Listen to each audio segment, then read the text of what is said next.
I have only heard of one. You have a microphone there, you have another one here. Hi, Allure. I'm Olivia Wilde. I'm Penelope Cruz, and this is True Serum. There! From heaven! Oh. I want all these answers. Me too, they're good. Okay, to the truth. And only the truth. Mm-hmm.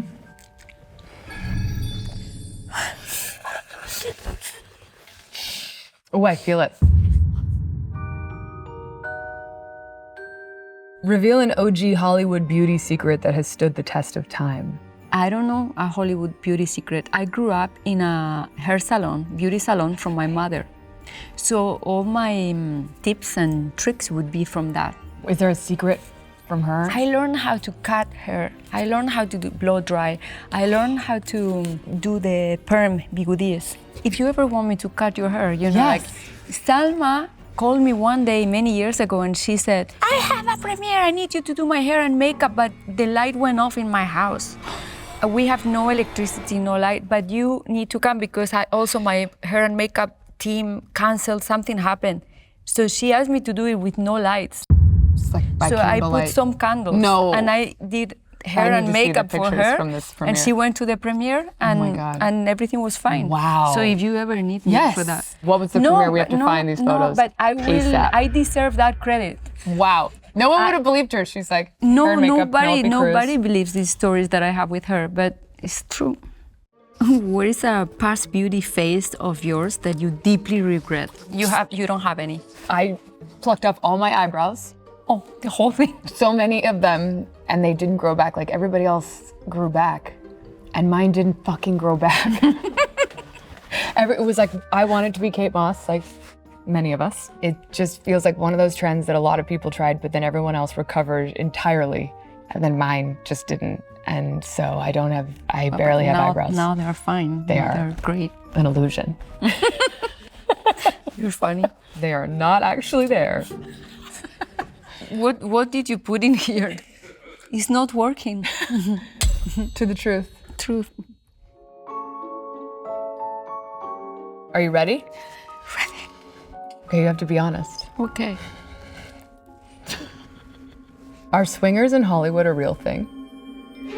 What the fuck do I know? I mean, all I do is like school, football, dance, work, kids, work. That's my life. What do I know? It doesn't have to be you, but are swingers a real thing? And if they exist, they don't tell me about it. I mean, I don't know stories about that. But if you know, you better tell me because I like knowing everything, and I don't repeat it. I wouldn't share that information, but I would like to know. I have only heard of one. You have a microphone there. You have another one here. I know, it's the thing. I haven't seen it with my own eyes. And I feel like, of course, there's going to be rumors about everybody and everything. And we've heard that in the past, you know, like the old times, they had a lot of swinging parties. You're the one who's supposed to be answering. Yeah, but I don't know, and I would like to know. I would also like to know. So let's invest some of our time in into finding figuring it out Okay. if that's true. Okay, I'm open Just to that. out of I like curiosity. that mission. What is a question that you wish people would stop asking you? Ooh, I wish people would stop. You know what? I think there's a lot of conversation about female directors, and we put ourselves yes. into a category, and it's like, I wish people would stop asking me about what it's like to be a female director. Why you don't ask me when it's a man? Yeah, they don't ask like the WNBA players, like, how does it feel playing girl basketball? It's like, they think they just play basketball. Yeah. And I think it's the same thing that I understand the intention is to say, like, talk about the experience of being in a male-dominated industry. But we keep putting ourselves into these kind of siloed categories that actually doesn't really help the greater cause. I agree. But there will be one day where that question won't be it'll asked. feel crazy. Hopefully soon. Hopefully soon. How often is normal to have sex in a long-term relationship? How often is normal? How Like often that is is like normal? a different universe for each person and for each couple. So I'm not going to answer that.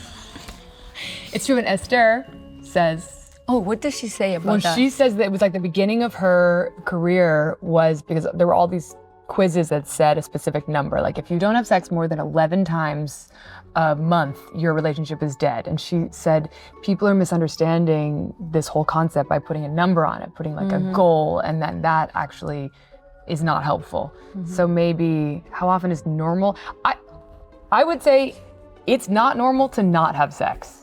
Which is, a lot of people think that like, oh, you know, we had kids or we're both busy, so we just don't have sex anymore. And I think that is a red flag. It's so funny how you and I, every time we talk to her, we ask her the questions that we know she's not going to answer and the ones that we cannot share here.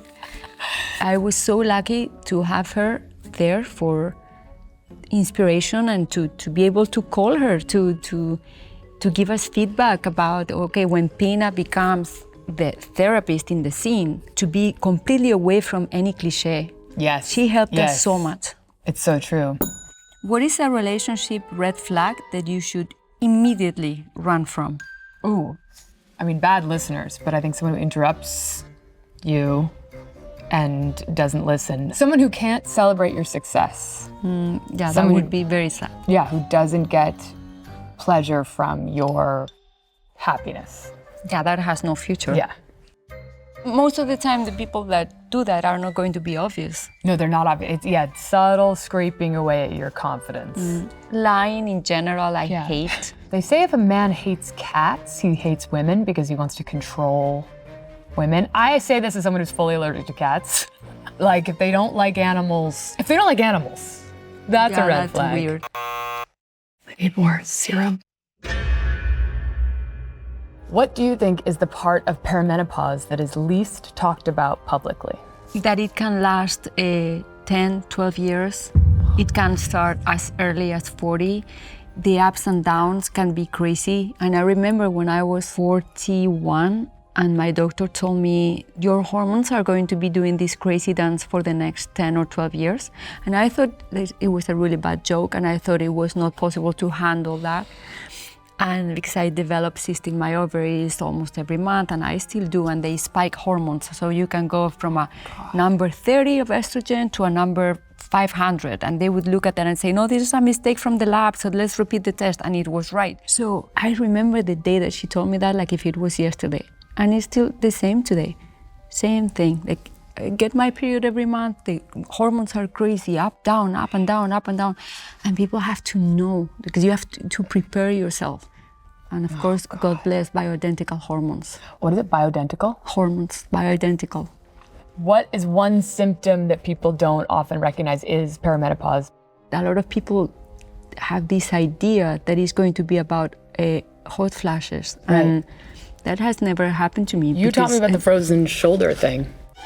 Was that me? Or it was in the your character. No, because that Tina did. That came from Marie Claire. Oh, right. Because I did like my own little Frankenstein from things from different doctors for those scenes. But a lot of that came from Dr. Marie Claire. So it was my personal homage to her. Now I just think about frozen shoulder all the time. I'm just waiting for my shoulder to freeze. I learned even more about perimenopause than I learned on our shoot, which was a lot. And I learned that it's gonna happen for 12 years. I'm scared. I learned a big thing. She said something. And I was like, okay, then I have to talk to you after this because you just revealed something that I'm like, I need to know. I need to know. It was too truthful. But again, I cannot say that here. But I'm kind of shocked. Thanks for watching our honesty. See you next time. Salud. Salud. Jamón. Jamón.